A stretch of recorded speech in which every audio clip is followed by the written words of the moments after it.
Film की शुरुआत होती है एक प्लेन से, जिसमें एक औरत अपने बेटे के साथ बैठी होती है कि तभी उसके पास एक अर्जुन नाम का आदमी बैठ जाता है और वो औरत से कहता है कि उसने उसे कहीं देखा है। बाद में उसे याद आता है कि वो लड़की एक एडल्ट साइट पर काम करती है और उसे देख के वो हंसने लगता है।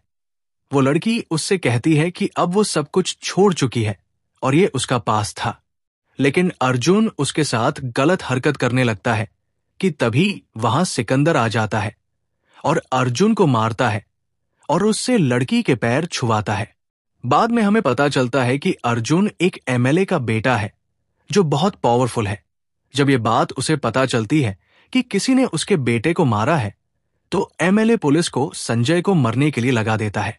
प्रकाश नाम का एक पुलिस ऑफिसर संजय उर्फ सिकंदर की फाइल चेक करता है और पता चलता है कि संजय के ऊपर 49 एफआईआर फाइल है, लेकिन अभी तक कोई एक्शन नहीं लिया गया। प्रकाश उसे गिरफ्तार करने उसके घर जाता है, जहां वे एक महल में पहुंचते हैं, जहां प्रकाश को पता चलता है कि संजय राजकोट के राजा है। और महल में संजय की पत्नी मिलती है, जो उसे बताती है कि संजय तो पुलिस स्टेशन चले गए हैं और वो आगे कहती है कि वे लोग उनकी गाड़ी से पुलिस स्टेशन जाए क्योंकि पुलिस यहां सेफ नहीं है। बाहर आकर प्रकाश देखता है कि संजय के गिरफ्तार होने की खबर राजकोट के लोगों को पता लग गई थी और वे सब महल के बाहर आगे हैं।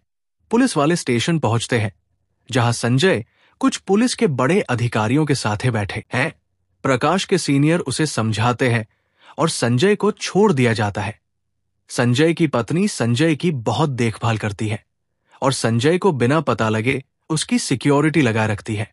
राजकोट के लोग संजय को भगवान मानते हैं क्योंकि वो राजकोट के लोगों की बहुत मदद करते रहते हैं। एक शाम संजय की पत्नी के पास एक पुलिस वाले की कॉल आती है और वो बताता है कि संजय के ऊपर अटैक होने वाला है। संजय की पत्नी संजय को बॉडीगार्ड को साथ चलने के लिए कहती है, लेकिन संजय अकेले ही चल देता है अपनी पत्नी के साथ। रास्ते में कुछ गुंडे उन पर अटैक करते हैं, लेकिन संजय अकेले ही उन सबको मार देता है। संजय अपनी पत्नी से प्यार तो बहुत करता है, लेकिन उसके लिए वक्त नहीं निकाल पाता है। लेकिन फिर भी उसकी पत्नी उससे खुश है। एक दिन एमएलए एक पार्टी में अपने बेटे के साथ होता है कि तभी सबके फोन में अर्जुन के प्लेन में उस लड़की के पैर पकड़े हुए एक वीडियो वायरल हो जाती है, जिससे एमएलए संजय को मारने का आर्डर दे देता है। उधर संजय की एक खदान के मैनेजर ने 2 लाख में कुछ लोगों को बारूद बेच दिया था, जिससे पंजाब में एक बम ब्लास्ट हो गया। अब अगर मैनेजर ने गवाही दे दी तो संजय के ऊपर मुकदमा हो जाएगा। रात को कुछ लोग मैनेजर को मारने आते हैं कि वो गवाही दे दे संजय के खिलाफ, लेकिन संजय वहां आ जाता है और उसे बचा लेता है। संजय की पत्नी को खबर मिली थी कि संजय को मार दिया जाएगा, तो वो भी खदान पहुंच जाती है और संजय को बम धमाके से बचा लेती है। लेकिन बम का एक टुकड़ा संजय की पत्नी के पेट में घुस जाता है, जिसका संजय को पता नहीं होता है। अगले दिन संजय अपने केस में उलझ जाता है और उधर उसकी पत्नी हॉस्पिटल में अपनी अंतिम सांसें ले रही थी। जब संजय को पता चलता है कि उसकी पत्नी मर चुकी है, तो वो हॉस्पिटल जाता है और बहुत रोता है। संजय अपने फोन को देखता है कि उसके फोन में बहुत से मैसेज पड़े हैं जो उसकी पत्नी ने उसे भेजे थे। उसे बहुत अफसोस होता है कि उसने काम के आगे अपनी पत्नी को ज्यादा टाइम ना दे पाया। संजय की पत्नी ने अपने ऑर्गन डोनेट करने को कहा था, जो एक डॉक्टर ले जाता है। अब संजय अपनी पत्नी की याद में ही रोता रहता है। कुछ दिन बाद संजय डॉक्टर से उन लोगों का पता मांगता है जिनके शरीर में उसके पत्नी के आर्गेन्स डाले गए थे। संजय मुंबई के लिए निकलता है अपने साथियों के साथ। स्टेशन के बाहर वे एक टैक्सी वाले से मिलते हैं, जो बहुत मजाकिया किस्म का आदमी होता है। उसकी बातें सुनकर संजय को हंसी आती है, जिसके बाद वो ड्राइवर को 1 लाख रुपए दे देता है। फिर संजय धारावी में जाता है, जहां वो कमरुद्दीन नाम के लड़के के पास जाता है, जिसके अंदर संजय की पत्नी के लंग्स ट्रांसप्लांट किया गया। कमरुद्दीन एक अनाथ लड़का है जो बस्ती में रहता है और एक दिन उसका फेफड़ा खराब हो गया, जिसके बाद कुछ डॉक्टर्स ने उसका लंग्स ट्रांसप्लांट किया। संजय उसके सारे दोस्तों को अच्छा खाना खिलाता है और घुमाता है। संजय को वे डॉक्टर्स मिलते हैं जो धारावी में इलाज करते हैं, वे बताते हैं कि वहां कचरे के जलने की वजह से यहाँ के लोगों को लंग्स की बीमारी हो रही है और ये कचरा विराट बख्शी ने यहां गिरवाया क्योंकि वो वहां पर एक U10 का एक मॉल को जगह दिलवा रहा है। संजय अपने आदमी को विराट को रुपए देकर उस जगह को फ्री कराने के लिए कहता है। बाद में संजय दूसरे घर जाता है जहां एक वैदेही नाम की औरत की आंखें ट्रांसप्लांट की गई थी। वैदेही के ससुर बहुत ही स्ट्रिक्ट होते हैं। संजय जब उस औरत की आंखें देखता है तो उसे अपनी पत्नी की याद आ जाती है। संजय औरत के गहने छुड़वाता है। फिर संजय एक लड़की के पास जाता है जिसके पास संजय की पत्नी का हार्ट होता है। संजय इस लड़की से और उसके पिता से मिलता है और उनकी मदद करता है यूथ्स के एक डॉक्टर को उसका इलाज कराकर। एक रात जब संजय राजकोट लौट रहा होता है तो उसे उसी MLA की रैली मिलती है जिसके बेटे को उसने मारा था। एक पुलिस वाला संजय को पहचान लेता है और अर्जुन को बता देता है। वे सब उसे पकड़ने में लग जाते हैं।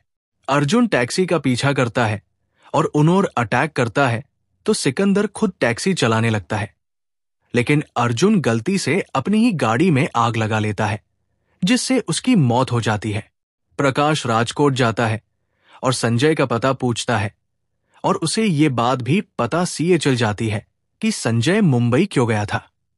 उधर ट्रेन में जाते समय संजय अपना मैन बदल लेता है और मुंबई में उन तीनों लोगों की मदद करने के लिए भी रुक जाता है। तभी MLA का फोन आता है और उसे बताता है कि वह उन तीनों को मार देगा, जिससे संजय भी उसे मरने का मैन बना लेता है और मुंबई लौट आता है। संजय देखता है कि कुछ गुंडे बस्ती में प्रदूषण होने बाद भी और कचरा जला रहे हैं और संजय के रोकने पर उनसे लड़ते हैं तो संजय उन सबको मारता है। संजय वैदेही के पास जाता है जो अपने घर में लड़ाई करके अपने भाई के पास आ गई है क्योंकि उसके ससुर बहुत स्ट्रिक्ट है और उसे अपना बिजनेस नहीं करने दे रहे। संजय वैदेही के भाई को अपनी पहचान बताता है और वैदेही को उसके घर ले जाता है। फिर संजय निशा के पिता से मिलता है जो बताता है कि निशा का बॉयफ्रेंड उसे धोखा दे रहा है, जिससे उसे ये खबर सुनकर हार्ट अटैक पड़ सकता है। संजय निशा के बॉयफ्रेंड को समझने जाता है लेकिन उसे पीटकर बाहर आ जाता है। प्रकाश संजय के साथ साथ उन तीनों लोगों की तलाश में लग जाता है और वे उसे पंजाब बम ब्लास्ट का वांटेड बना देते हैं और पर्चे छपवा देते हैं। संजय विराट के पास जाता है और उसे एक पैसों का भरा एक ट्रक उसे देता है और उस जगह को साफ करने को कहता है। अगले दिन वो बस्ती साफ हो जाती है। संजय के कहने पर वैदेही के ससुर को उसके बिजनेस में मदद करने को मना लेता है। संजय उस बस्ती के 6000 लोगों को कई हॉस्पिटल में उनका इलाज करवाने भेज देता है। ये खबर मीडिया में फैल जाती है जिससे सब उसकी असलियत जान जाते हैं और वे सब इंदिरा हॉस्पिटल में पहुंचते हैं जहां कमरुद्दीन का इलाज चल रहा है। MLA को पता चलता है कि वे तीनों लोग इंदिरा हॉस्पिटल में हैं तो वो गुंडे भेजता है, लेकिन संजय अपने साथियों के साथ उन सबको मार देता है। Sanjay United states of America के एक डॉक्टर को इंडिया बुलाता है कमरुद्दीन का इलाज करने के लिए, लेकिन MLA उस डॉक्टर को इंडिया नहीं आने दे रहा तो संजय MLA के घर जाता है और उसे मारता है और कहता है कि PM CM का तो पता नहीं लेकिन वो MLA MP तो बन ही जाएगा, और उसे बताता है कि उसने डायरेक्ट दिल्ली फोन करके डॉक्टर को इंडिया बुलाया है और कमरुद्दीन का इलाज होने लगा है। संजय उसे वही छोड़ देता है और चला आता है जहां प्रकाश उसे गिरफ्तार करने आता है, लेकिन बाहर मुंबई की जनता बाहर खड़ी हो जाती है और फिल्म यही खत्म हो जाती है।